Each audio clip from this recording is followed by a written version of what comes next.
qu'il ne peut pas y avoir d'aménagement de territoire sans un accès aux soins digne de ce nom.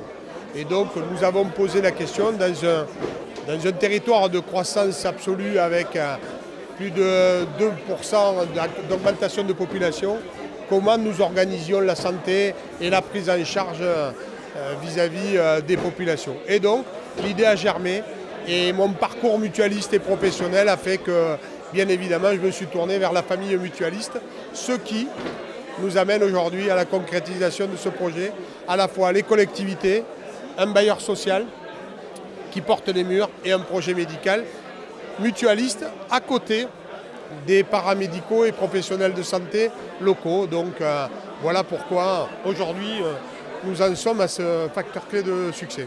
On a assuré la complétude de l'offre en apportant les spécialités qui n'existaient pas déjà sur le territoire, de façon à répondre à ce besoin d'offre globale. Alors quelle spécialité ?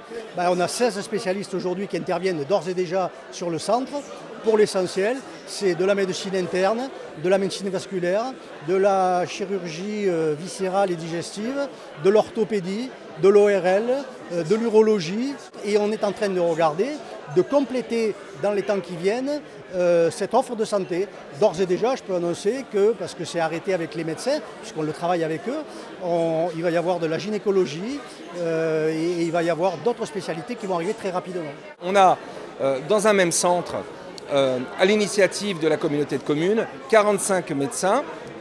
Donc on a à la fois des libéraux et puis on a une plateforme qui est gérée et organisée par un groupe mutualiste à Aesio, qui va donner la possibilité à une trentaine de spécialistes de disciplines d'aller au plus près du territoire, d'aller à la rencontre de leurs patients. Donc c'est vraiment une maison commune qui a été créée pour le plus grand bonheur des citoyens de l'Hérault et en particulier du pays. Mais on est à 35 minutes de Montpellier ici.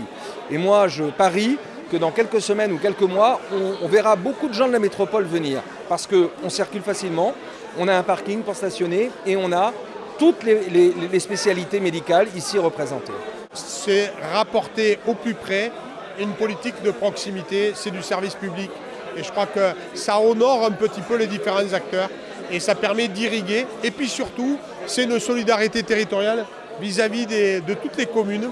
Parce que demain, si on veut que des généralistes et des paramédicaux s'installent dans ces communes-là, il faut un plateau technique et un plateau médical à proximité.